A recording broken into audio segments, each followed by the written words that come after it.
नमस्कार, the deep dive में आपका स्वागत है। आज 17 दिसंबर 2025 है और हमारे सामने जो खबरें हैं उनमें दो बड़ी कहानियां उभर कर आ रही हैं। एक तरफ भारत दुनिया में अपनी जगह कैसे बना रहा है, मतलब रक्षा समझौतों से लेकर आर्थिक शिखर सम्मेलनों तक, और दूसरी तरफ देश के अंदर विकास, पर्यावरण और परंपरा के बीच एक बहुत ही दिलचस्प तालमेल कैसे बैठ रहा है। बिल्कुल। तो आज हम सिर्फ सुर्खियां नहीं पढ़ेंगे, बल्कि इन खबरों के पीछे छिपे क्यों और तो क्या को समझने की कोशिश करेंगे। हाँ, और आज की खबरें अलग अलग तो हैं, लेकिन जब आप इन्हें जोड़कर देखते हैं ना, तो एक बड़ी तस्वीर सामने आती है।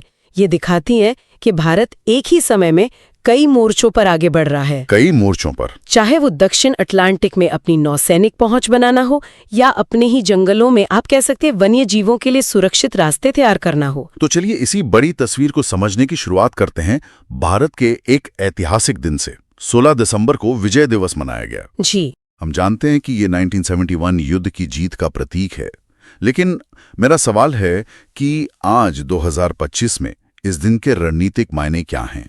ये एक बहुत जरूरी सवाल है। देखिए, विजय दिवस सिर्फ एक ऐतिहासिक घटना की सालगिरह नहीं है। ये हमें याद दिलाता है कि भारत की विदेश और रक्षा नीति में निर्णायक कार्रवाई करने की क्षमता हमेशा से रही है।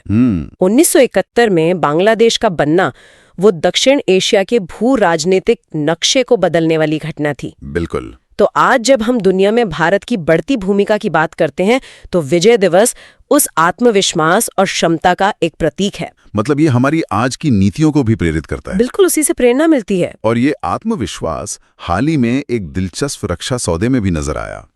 भारत ने स्कॉर्पियन पनडुब्बियों के रखरखाव के लिए एक समझौता किया है, लेकिन जिस देश के साथ किया उसका नाम थोड़ा चौंकाता है, ब्राजील। हाँ, आमतौर पर हम रक्षा सौदों के लिए रूस, फ्रांस या अमेरिका जैसे देशों का नाम सुनते हैं, तो फिर ब्राजील ही क्यों? ये बहुत ही दिलचस्प और कह सकती हूँ एक रणनीतिक कदम है। पहली वजह तो तकनीकी है। ब्राजील भी भारत की तरह फ्रांस की मदद से बनी स्कॉर्पियन क्लास पनडुब्बियां इस्तेमाल करता है। अच्छा, तो एक कॉमन प्लेटफॉर्म है। एक कॉमन प्लेटफॉर्म है, तो रखरखाव और तकनीक साझा करना आसान हो जाता है। लेकिन इससे भी बड़ी बात है रणनीतिक पहुंच। रणनीतिक पहुंच कैसे? ये समझौता भारत को दक्षिण अटलांटिक महासागर में अपनी नौसेना की पहुंच और रखरखाव की क्षमता देता है। अब भारतीय नौसेना के जहाजों को मतलब मरम्मत या देखरेख के लिए वापस भारत आने की जरूरत नहीं होगी। उन्हें ब्राजील में ही सपोर्ट मिल जाएगा। एग्जैक्टली, उन्हें ब्राजील में सपोर्ट मिल सकेगा। ये भारत की ब्लू वाटर नेवी बनने की महत्वाकांक्षा को सीधे तौर पर मजबूत करता है। यानी ये सिर्फ एक मेंटेनेंस डील नहीं है? नहीं, बिल्कुल नहीं। ये अटलांटिक महासागर में भारत की रणनीतिक उपस्थिति दर्ज कराने का एक तरीका है। सही बात है। और ब्राजील के साथ ये साझेदारी ब्रिक्स के संदर्भ में भी महत्वपूर्ण हो जाती है ना? जहां हाल ही में रियो डी जेनेरियो में 17वां शिखर सम्मेलन भी हुआ। निश्चित तौर से ये दिखाता है कि भारत अब पारंपरिक पश्चिमी शक्तियों से परे ग्लोबल साउथ के देशों के साथ मिलकर अपनी रणनीतिक स्वायत्तता को आकार दे रहा है। ब्राजील के साथ ये समझौता उसी बड़ी रणनीति का हिस्सा है। और अगला ब्रिक्स शिखर सम्मेलन तो भारत में ही होना है। जी, और वो इस रिश्ते को और भी गहरा करेगा। तो एक तरफ वैश्विक मंच पर भारत की यह मजबूत होती पकड़ है, लेकिन देश को चलाने के लिए जो घरेलू नेतृत्व चाहिए वहां भी कुछ बड़े बदलाव हुए हैं, खासकर आर्थिक, ऊर्जा और बैंकिंग सेक्टर में। चलिए NCER से शुरू करते हैं। देश के सबसे बड़े आर्थिक थिंक टैंक में सुरेश गोयल को नया महानिदेशक बनाया गया है। हाँ, और NCER की नियुक्ति बहुत मायने रखती है। ये वो संस्था है जो सरकार को आर्थिक नीतियों पर मतलब पूरा डेटा और विश्लेषण मुहैया कराती है। राइट। सुरेश गोयल एक ऐसे समय में आ रहे हैं जब भारत की अर्थव्यवस्था तेजी से बढ़ तो रही है, लेकिन वैश्विक मंदी की आहट है, रोजगार सृजन जैसी चुनौतियां भी हैं। तो उनकी नीतियां काफी अहम होंगी। बहुत अहम। उनके शोध और उनकी नीतियां सरकार के अगले बजट और आर्थिक फैसलों की दिशा तय कर सकते हैं। ये कोई रूटीन अपॉइंटमेंट नहीं है। सही। और ऊर्जा क्षेत्र में भी एक बड़ा नाम सामने आया है, बी साईराम। उन्होंने कोल इंडिया लिमिटेड के नए CMD का पदभार संभाला है। जी। कोल इंडिया के लिए इस वक्त सबसे बड़ी चुनौती क्या होगी? कोल इंडिया के लिए इस वक्त कह सकती हूँ दो धारी तलवार पर चलने जैसी स्थिति है। अच्छा। एक तरफ भारत की ऊर्जा जरूरतें बढ़ रही हैं। आज भी हमारी बिजली का एक बड़ा हिस्सा कोयले से आता है, तो उत्पादन बढ़ाना एक मजबूरी है। और दूसरी तरफ पर्यावरण का दबाव। बिल्कुल। दूसरी तरफ दुनिया भर में पर्यावरण और जलवायु परिवर्तन को लेकर दबाव है कि कोयले का इस्तेमाल कम किया जाए। तो बी साईं राम के सामने सबसे बड़ी चुनौती यही होगी, ऊर्जा सुरक्षा और सस्टेनेबिलिटी के बीच एक संतुलन बनाना। मतलब ये देखना होगा कि क्या वो कंपनी को नई साफ कोयला तकनीकों की ओर ले जा पाएंगे। हाँ, यही देखने वाली बात होगी। और बैंकिंग में एसबीआई के नए मैनेजिंग डायरेक्टर बने हैं रवि रंजन, और एसबीआई का मार्केट कैप भी हाल ही में $100 अरब के पार पहुंच गया। जी, ये आंकड़ा सुनने में बहुत बड़ा लगता है, लेकिन आम आदमी के लिए इसका क्या मतलब है? इसका मतलब है कि भारतीय बैंकिंग सिस्टम पर घरेलू और अंतर्राष्ट्रीय निवेशकों का भरोसा बढ़ रहा है। जब देश के सबसे बड़े बैंक का मूल्यांकन इतना बढ़ता है, तो ये पूरी अर्थव्यवस्था के लिए एक सकारात्मक संकेत होता है। ये दिखाता है कि हमारा बैंकिंग सेक्टर मजबूत है।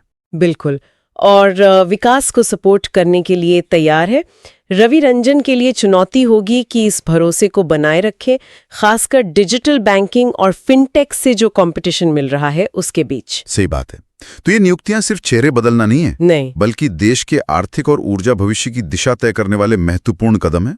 चलिए अब जमीन पर उतरते हैं और देखते हैं कि राज्य स्तर पर क्या दिलचस्प हो रहा है। और यहाँ मुझे मध्य प्रदेश की एक खबर ने बहुत आकर्षित किया। भारत की पहली वन्यजीव सुरक्षित सड़क, ये क्या है? ये NHAI मतलब national highway authority of India की एक शानदार पहल है, जो मध्य प्रदेश में NH45 पर शुरू हुई है। ये सड़क एक ऐसे कॉरिडोर से गुजरती है जहां बाघ और दूसरे जंगली जानवरों की आवाजाही बहुत ज्यादा है। तो हादसों का खतरा रहता होगा? बहुत ज्यादा। तो हादसों को रोकने के लिए सड़क के उन हिस्सों पर एक खास लाल रंग की कोटिंग की गई है। लाल रंग की कोटिंग, ये कैसे काम करती है? इसके पीछे जानवरों का मनोविज्ञान है। कई जानवर, खासकर स्तनपायी, लाल रंग को खतरे के संकेत के रूप में देखते हैं। अच्छा। या फिर ये रंग उन्हें अप्राकृतिक लगता है, जिससे वे दूर रहते हैं। तो विचार यह है कि जानवर जब सड़क के पास आएंगे तो ये लाल पट्टी उन्हें एक बाधा की तरह लगेगी और वे सड़क पार करने से हिचकिचाएंगे और अंडरपास जैसे सुरक्षित विकल्पों का इस्तेमाल करेंगे। बिल्कुल, यह तकनीक और प्रकृति के बीच सामंजस्य बिठाने का एक बेहतरीन उदाहरण है। ये तो वाकई कमाल है। और पर्यावरण और विकास के बीच संतुलन बनाने की ऐसी ही एक और कोशिश हमें उत्तर प्रदेश में दिख रही है, जहां कार्बन क्रेडिट योजना शुरू की गई है। ये शब्द सुनने में थोड़ा जटिल लगता है। क्या आप इसे आसान भाषा में समझा सकते हैं कि एक किसान के लिए कैसे काम करेगा? जरूर।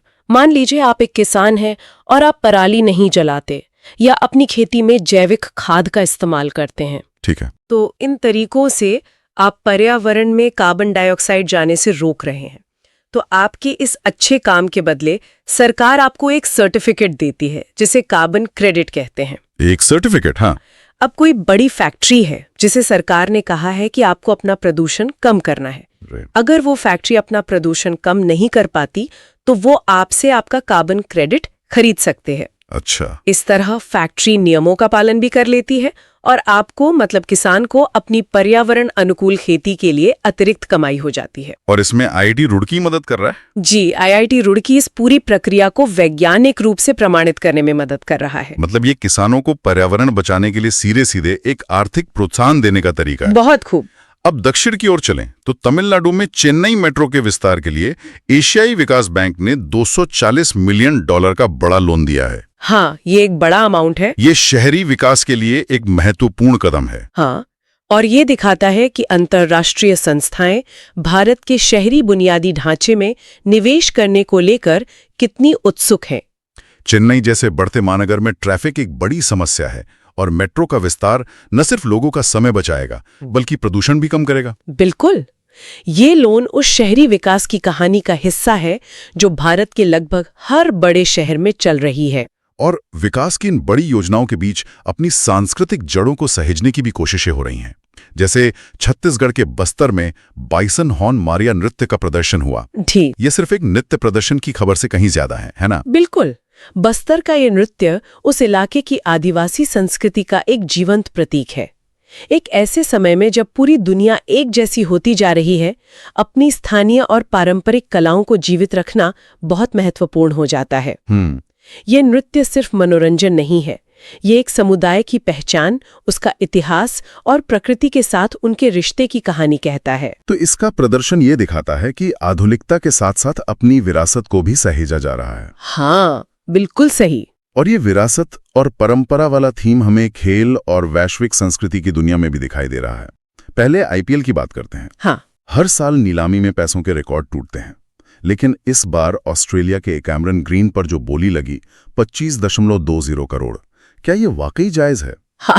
एक खिलाड़ी पर इतना बड़ा दांव लगाने के पीछे केकेआर की क्या सोच हो सकती है? देखिए, T20 क्रिकेट में अब ये सिर्फ खिलाड़ी का प्रदर्शन नहीं है, ये एक पूरी बिजनेस स्ट्रैटेजी है।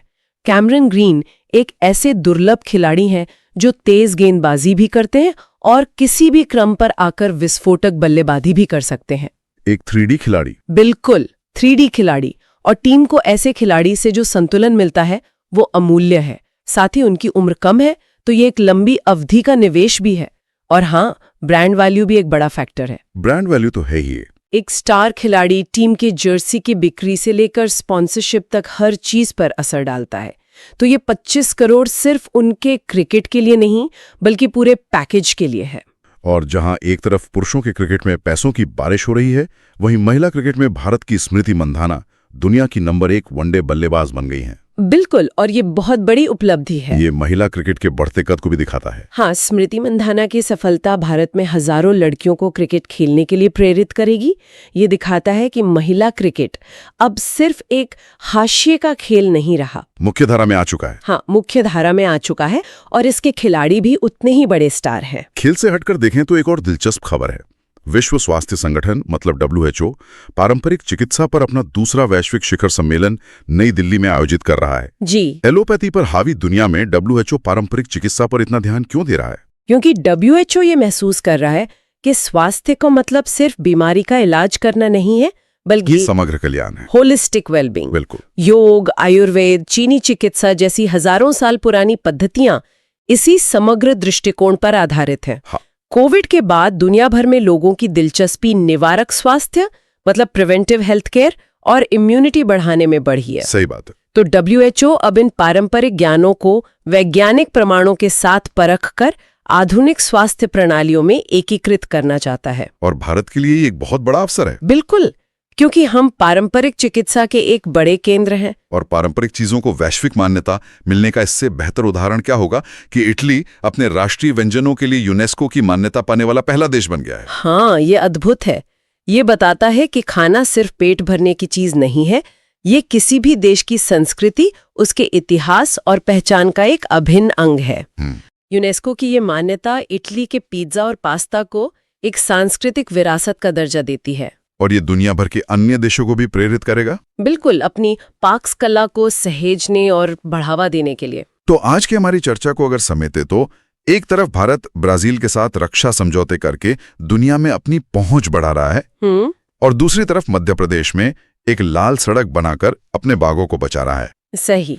एक तरफ SBI $100 अरब का आंकड़ा छू रहा है, और दूसरी तरफ एक किसान पराली न जलाकर कार्बन क्रेडिट कमा रहा है। जो बात यहाँ सबसे ज्यादा ध्यान खींचती है वो ये है कि वैश्विक मंच पर पारंपरिक ज्ञान और संस्कृति को एक नई पहचान मिल रही है। ये कॉमन थीम है आज। हाँ, चाहे वो दिल्ली में WHO का पारंपरिक चिकित्सा पर शिखर सम्मेलन हो, इटली के खाने को यूनेस्को की मान्यता हो, या फिर छत्तीसगढ़ का वो आदिवासी नृत्य हो।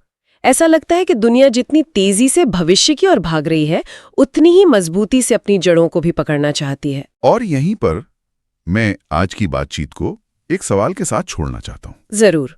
हम ये जो देख रहे हैं, पारंपरिक कला, पारंपरिक चिकित्सा, पारंपरिक भोजन को वैश्विक सम्मान मिलना, क्या ये सिर्फ एक गुजरे हुए वक्त का नॉस्टैल्जिया है, या ये इस बात का संकेत है कि तेजी से आधुनिक होती एक जैसी दिखती दुनिया में इंसान अपनी असली अनूठी सांस्कृतिक पहचान को और भी ज्यादा शिद्दत से थाम रहा है?